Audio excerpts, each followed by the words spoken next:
श्री गणेशाय नमः। आज माघ मास की कृष्ण पक्ष की चतुर्थी है, जिसे माघी संकष्टी चतुर्थी या सकट चौथ के नाम से जाना जाता है।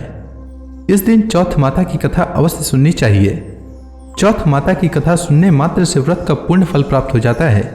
तो आइए सुनते हैं माघी संकष्टी चतुर्थी के दिन चौथ माता की कथा। एक नगर में एक सेठ सेठानी रहते थे। उनके एक बेटा व बहू थे।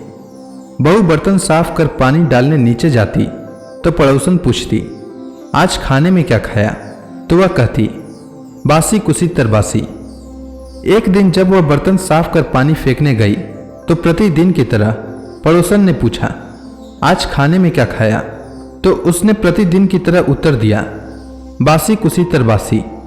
उस दिन सेठ के बेटे ने उसकी बात सुन ली और मन ही मन सोचने लगा, अभी तो यह गर्मा गर्म भोजन करके आई है, फिर ये पड़ोसन को बासी क्यों बता रही है।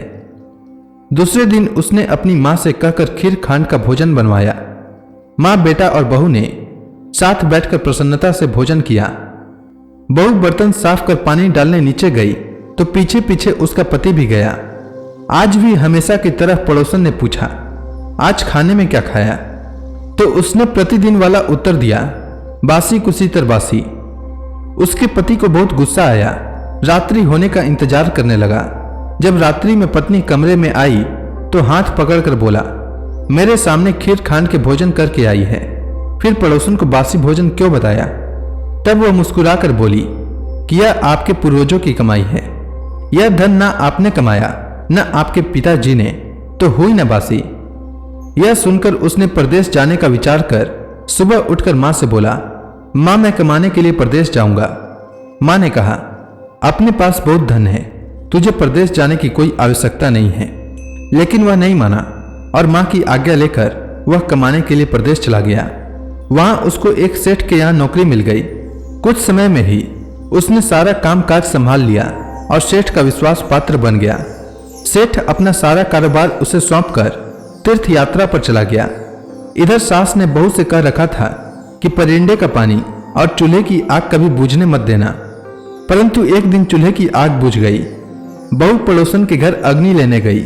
उसने देखा कि पड़ोस की औरतें चौथ माता की पूजा कर रही थीं। उसने पूछा, आप यह किस माता का पूजन कर रही हैं और इस पूजा को करने से क्या फल मिलता है? तब पड़ोसन ने कहा, यह चौथ माता का व्रत है। इस व्रत को करने से स्त्रियों को अखंड सौभाग्य, उत्तम रूप, सुख और गुणवान संतान तथा बिछड़े का मिलन होता है। तब उसने बताया, मेरे पति परदेश गए हैं, मैं भी चौथ माता का व्रत करना चाहती हूँ, पर मेरी सास मुझे घर से बाहर नहीं आने देती हैं, तो मुझे कैसे मालूम चलेगा कि चौथ का व्रत कब आया? तब पड़ोसन ने कहा, बहू, तुम रोजाना एक डिबिया में एक दाना गेहूं रखते जाना।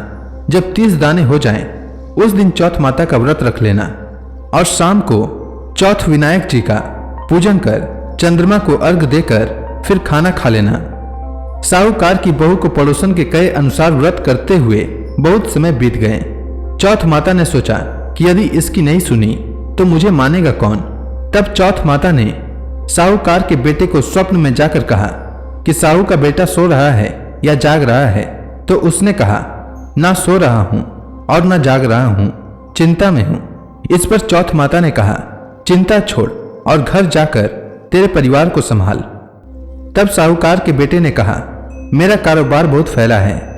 तब चौथ माता बोली, सुबह उठकर स्नान ध्यान से निवृत्त हो, दुकान जाकर चौथ माता का नाम लेकर घी का दीपक जलाकर बैठ जाना। जिसको लेना होगा वह ले जाएगा और जिसको देना होगा वह दे जाएगा। सुबह उसने वैसा ही किया और देखते ही देखते हिसाब हो गया और उसने घर जाने की तैयारी कर ली। घर रवाना हुआ तो रास्ते में एक सांप अपनी 100 वर्ष की आयु पूर्ण करके दाह समाधि लेने जा रहा था। उसने उसको सिस्कार दिया। सांप ने गुस्से में कहा, मैं अपनी आयु पूर्ण करके मुक्ति पाने जा रहा था, तूने मुझे टोक दिया, इसलिए अब मैं तुझे डसूंगा। इस पर साहूकार के बेटे ने कहा, मैं 12 वर्ष के बाद अपने घर जा रहा हूं, मैं अपनी मां व पत्नी से मिल लूं, तब डस लेना। तब सांप बोला, तू घर जाकर पलंग पर सो जाएगा। तब उसने कहा, मैं अपनी पत्नी की चोटी लटका दूंगा, उस पर चढ़कर डस लेना। घर पहुंचा तो वह उदास था। बेटा कुछ बोला नहीं। लेकिन उसकी पत्नी होशियार थी।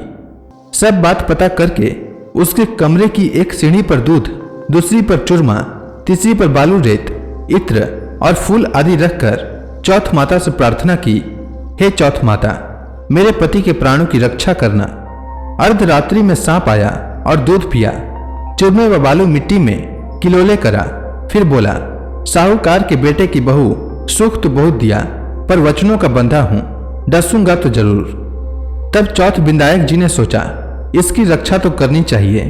तब चौथ माता तलवार बनी और बिंदायक जी ढाल बने और सांप के टुकड़े हो गए। सांप की पूंछ का टुकड़ा उसकी जुत्ती में जाकर गिर गया। सांप ने सोचा, डसूंगा तो जरूर। तब उसकी पत्नी रोज कीड़ी को आटा डालती थी। तब सब कीड़ियों ने मिलकर उसकी पूंछ को खोखला कर दिया। साहूकार के बेटे को नींद नहीं आ रही थी। वह अपनी पत्नी के साथ चौपड़ पासा खेलने लगा। सुबह देर तक जब बेटे बहू नहीं उठे तो साहूकारनी जगाने गई तो सीढ़ियों पर खून ही खून देखकर जोर जोर से रोने लगी कि मेरा बेटा बहू को किसी ने मार दिया। रोने की आवाज सुनकर बेटा बहू उठे और बेटे ने कहा, माँ, हमारा दुश्मन मरा है, यहाँ सफाई करवाओ, तब हम बाहर आएंगे। माँ ने वहां सफाई करवाई। बेटा बहू नीचे आए। बेटे ने पूछा, मेरे पीछे किसी ने कोई धर्म पुण्य किया क्या? तो बहू ने हामी भरी। तब सास बोली, तू 4 समय खाना खाती थी, तूने क्या धर्म किया? तब बहू बोली, मैं चौथ बिंदायक जी का व्रत करती थी। एक समय का खाना पानी वाली को देती, दूसरी बार का गाय के बछड़े को, तीसरी बार का जमीन में गाड़ देती और चौथी बार का चांद को अर्घ देकर स्वयं खा लेती। मैंने बनिए की दुकान से पूजा का सामान मंगवाया, उसका हिसाब कर देना। सास ने पानी वाली से पूछा तो उसने कहा, महीने की हर चौथ को मुझे खाना देती थी। बछड़े के मुंह से फूल गिरने लगे। जमीन में खोदा तो सोने के चक्र मिले। बनिए से पूछा तो उसने अपना हिसाब बताया। फिर बहू ने कहा, अब चौथ का उद्यापन करना है। सास बहू ने चौथ माता का उद्यापन धूमधाम से किया और सारी नगरी में कहलवा दिया कि सब कोई चौथ माता का व्रत करना। साल की 13 चौथ करना, 13 नहीं तो 4 करना, 4 नहीं तो 2 चौथ माता का व्रत तो अवश्य ही करना चाहिए। हे चौथ माता, जिस प्रकार आप साहूकार की बहू पर प्रसन्न हुई, वैसे ही सब पर होना और सबकी मनोकामना पूर्ण करना। तो प्रेम से बोली चौथ माता की जय।